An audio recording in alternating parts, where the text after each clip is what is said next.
warahmatullahi wabarakatuh. Saya Abdul Halim bin Ibrahim, nama metrik di 202010944429. Saya akan membentangkan tajuk salah faham tentang malaikat Harut dan Marut dengan menceritakan kisah mereka yang sahih. Harut dan Marut mengikut pendapat yang sahih adalah dua orang malaikat yang diutuskan oleh Allah Subhanahu wa taala kepada umat manusia untuk mengajarkan ilmu sihir.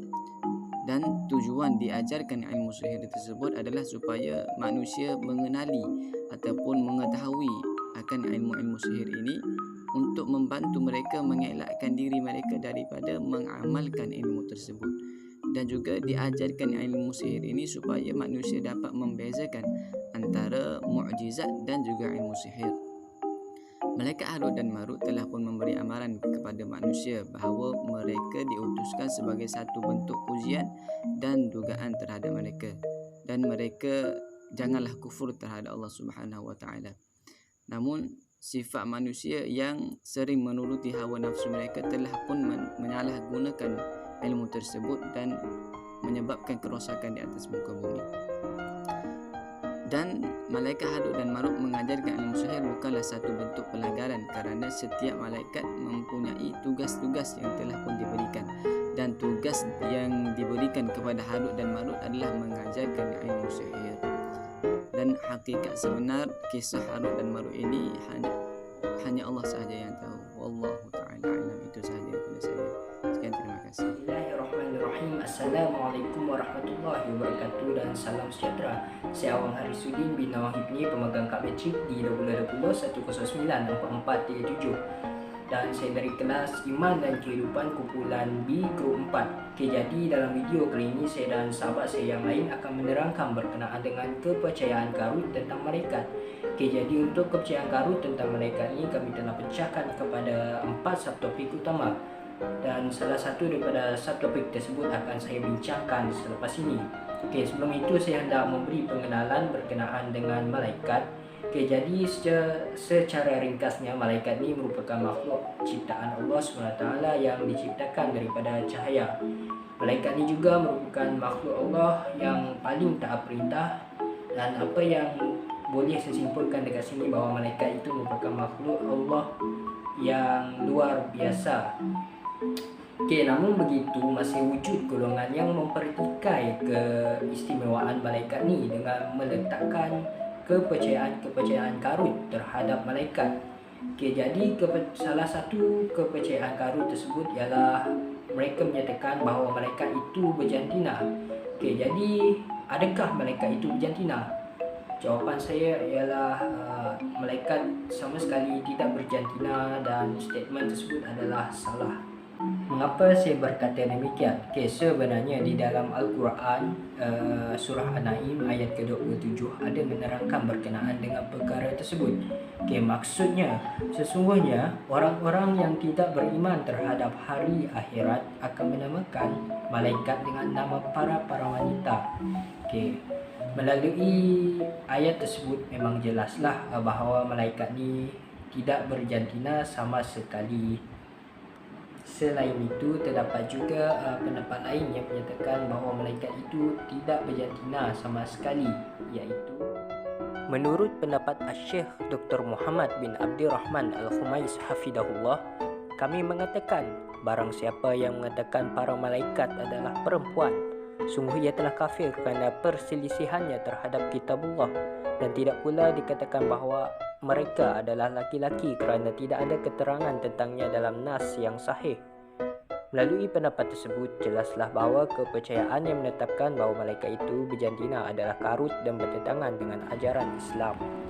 Walaupun dah ada dalil, dah ada pendapat yang menyatakan bahawa malaikat itu sama sekali tidak berjantina, namun masih juga ada lagi yang meragukan perkara tersebut. Sebab mengapa malaikat itu perlu memperlihatkan bentuk mereka dalam bentuk lelaki ketika bertemu Rasulullah?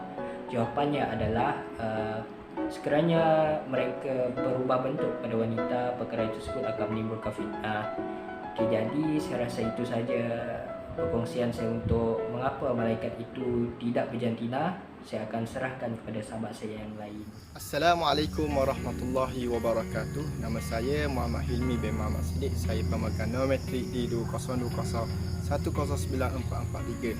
InsyaAllah hari ini saya akan membentangkan tajuk malaikat melakukan kesilapan. Malaikat merupakan makhluk Allah yang diciptakan untuk mentaati perintahnya. Malaikat ini sangat takut jika tidak melaksanakan atau menjalankan tugas daripada Allah Subhanahu Wa Taala. Selaras dengan firman Allah Subhanahu Wa Taala dalam ayat Quran surah An-Nahl ayat yang ke-50, a'udzubillahi minasyaitonir rajim. Yakhafuna rabbahum min fawqihim wa yaf'aluna ma yu'marun. Maksudnya mereka ini takut kepada Rabb, iaitu Tuhan yang berkuasa atas mereka dan melaksanakan apa yang diperintahkan kepada mereka. Oleh itu menunjukkan bahawa dakwaan yang mengatakan malaikat ini melakukan kesilapan adalah perkara yang tidak benar, dan mereka cuba mengambil dalil apa yang terdapat dalam ahli kitab yang berhubung dengan kisah malaikat Harut dan Marut, yang mana kisah ahli kitab ini sangat ganjil apabila mereka menggambarkan malaikat ini menyembah berhala, meminum arak dan membunuh bayi. Dan dalil tersebut para ulama menolak dengan sekeras-kerasnya kerana terhadap dakwaan tersebut, kerana mempunyai unsur Israiliyah, kisah yang datang daripada Bani Israel yang dibawa oleh mereka ini dan disifatkan sebagai dhaif, yang lemah, bahkan bertentangan dengan Al-Quran dan usul akidah Islam.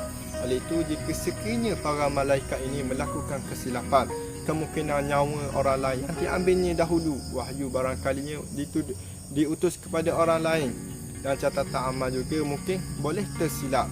Kesimpulannya, para malaikat ini tidaklah melakukan kesilapan, akan tetapi malaikat ini adalah makhluk yang diciptakan oleh Allah untuk melaksanakan perintahnya. Wallahu Assalamualaikum warahmatullahi wabarakatuh. Saya Muhammad Ashraf bin Ahmad dengan nombor metrik D202010944452. Saya akan menerangkan subtopik yang bertajuk manusia boleh mendengar suara malaikat. Menurut pandangan dalam Islam, malaikat itu merupakan makhluk Allah yang diciptakan dari cahaya dan sentiasa patuh dan taat akan perintah Allah. Dan malaikat ini juga memiliki ilmu pengetahuan yang berbeza dengan manusia. Oleh itu, maka ahli sunnah wal jamaah telah menggariskan beberapa nama malaikat yang wajib kita tahu, iaitu 10 sahaja. Beberapa bulan lepas, kita telah digemparkan dengan satu berita. Seorang bapa sanggup membunuh anaknya yang masih lagi kecil kerana mendakwa bahawa mendengar suara malaikat. Dan kes ini telah disiasat mendapati bahawa beliau terlibat dengan ajaran sesat.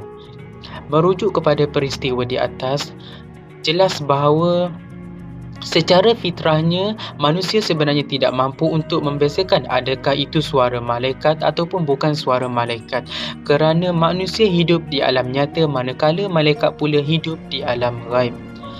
Berdasarkan hadis yang diriwayatkan oleh Sayyidina Umar, ketika kami duduk bersama di sisi Rasulullah SAW, datang seorang lelaki yang berpakaian serba putih lalu bertanya kepada baginda tentang iman, Islam dan ihsan. Kemudian Nabi Muhammad SAW menjawab, Islam itu merupakan engkau naik saksi bahawa tiada Tuhan melainkan Allah dan Nabi Muhammad pesuruh Allah, dan menunaikan solat lima waktu, menunaikan puasa di bulan Ramadan, mengerjakan haji dan umrah, dan menunaikan zakat.